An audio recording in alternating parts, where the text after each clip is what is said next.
नमस्कार, आयुर्वेदा ट्रेडर्स में आपका बहुत बहुत स्वागत है। कल जब से काउंसलिंग का अपडेट आया है, बच्चों का यही सवाल है कि सर जो फ़ी है वो कितना है। तो देखिए बच्चों, इसमें मैं आपको बता देता हूँ क्लियर कट किसको कितना पैसा लगेगा। ये बात इस वीडियो में क्लियर कर देंगे अभी हम लोग।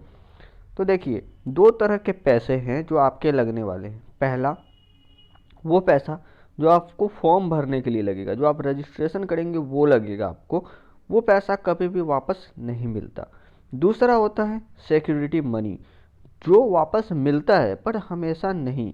वो कब कब वापस मिलेगा और आप क्या गलती करेंगे तो वो आपको वापस नहीं मिलेगा, ये मैं आपको नेक्स्ट वीडियो में बिल्कुल क्लियर बताऊंगा। जब मैं आपको वो फ्लो चार्ट समझाऊंगा तब आपको सब बताऊंगा कि कैसे आपको फ्री एग्जिट करना है कॉलेज वगैरह में, और कैसे आपका जो सिक्योरिटी मनी है ये वाला वो आपका जब्त नहीं किया जाएगा, ये आपको रिफंड हो जाएगा किस किस केस में।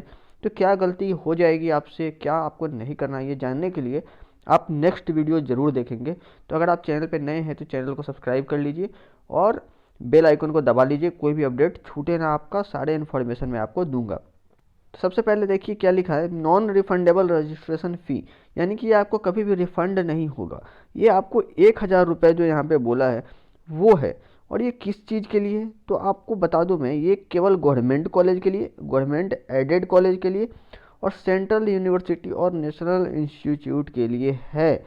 इस तरह की चीज़ें। और केवल 500 रुपया लगेगा अगर आप SC ST और PWD कैटेगरी में से हैं तो। अब देखिए, बच जाता है एक डीम्ड यूनिवर्सिटी, ठीक है। इसके लिए आपको 5,000 रुपये जो है ये केवल इसका रजिस्ट्रेशन फ़ी है।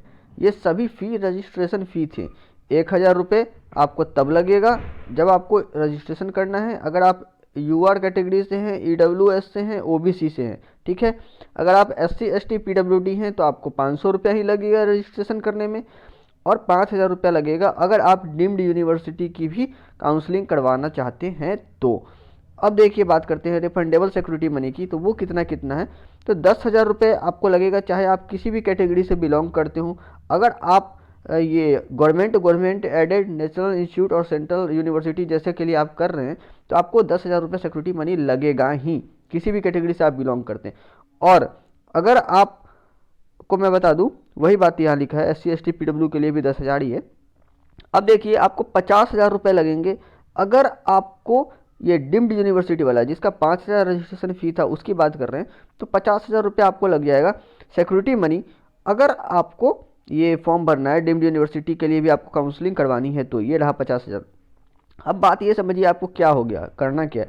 अगर आप इस कैटेगरी से बिलोंग करते हैं, 500 रुपया में आपने रजिस्ट्रेशन किया है, तो आपको साथ में कितना लगेगा, 10K लगेगा सिक्योरिटी मनी, ठीक है। तो 10,000 रुपया ये और 500 रुपया ये हो गया SC ST वालों के लिए, अगर उनको काउंसलिंग नहीं करवानी डीम्ड यूनिवर्सिटी की तो। अगर जिनको डीम्ड यूनिवर्सिटी की भी काउंसलिंग करवानी है तो उनको कुछ भी करने की ज़रूरत नहीं है। उनको बस 50,000 रुपया जो सिक्योरिटी मनी लग रहा है 100, और प्लस 5,000 रुपया जो उनको लग रहा है फॉर्म भरने के लिए रजिस्ट्रेशन वाला 100, टोटल आपका कितना हो गया। टोटल आपका हो गया, यहाँ पे आप देख लीजिए, ये कलर ज़रा सा चेंज कर देते हैं। हाँ, ये देखिए, ये रहा, ये आपका हो गया टोटल 55K, ठीक है। ये हो गया अगर आप डीम्ड यूनिवर्सिटी की भी काउंसलिंग कराना चाहते हैं तो। अगर आप डीम्ड यूनिवर्सिटी की काउंसलिंग नहीं कराना चाहते तो आपको लगेगा 500 प्लस 10K। और अगर आप जनरल EWS OBC से हैं तो आपको लगेगा कितना, आपको लग जाएगा टोटल 10,000 ये और 1,000 ये, लेकिन टोटल आपको 11K लग जाएगा। आ रही बात समझ में क्या यहाँ पे। तो एक तो आपको 11K वाला हो गया, एक आपको हो गया 500 प्लस 10K हो गया, और एक आपको हो गया 55K, ठीक है। अगर आप डीम्ड यूनिवर्सिटी की कराना चाहते हैं तो।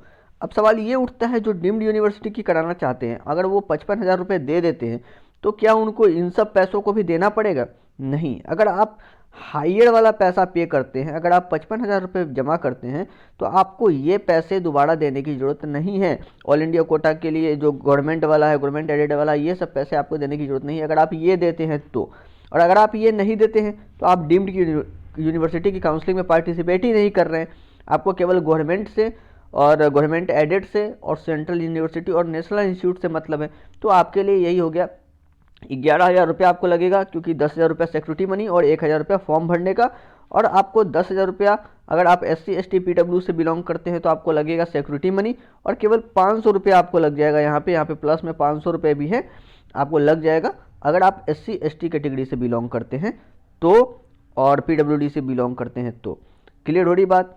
आपको इसमें और कोई डाउट अगर लग रहा है, कोई भी प्रॉब्लम लग रहा है तो आप मुझसे पूछ सकते हैं, कमेंट करके आप पूछेंगे तो मैं आपको बता दूंगा। इंस्टाग्राम पे भी आप मैसेज कर सकते हैं। समझे बात? कुछ भी नहीं है। एक आपका, मैं आपको फिर से बोल दे रहा हूँ एक बार, एक आपको 11K का बन रहा है, एक आपको 10.5K का बन रहा है, ये 500 रुपया है, और ये 10,000 है, ठीक है। 10,500 का बन रहा है आपको, एक 11,000 का बन रहा है। ये जो बन रहा है ये आपको SC ST और PWD के लिए बन रहा है, और ये जो आपको है UR के लिए बन रहा है, ये आपको OBC के लिए बन रहा है, आपको EWS के लिए बन रहा है, ठीक है।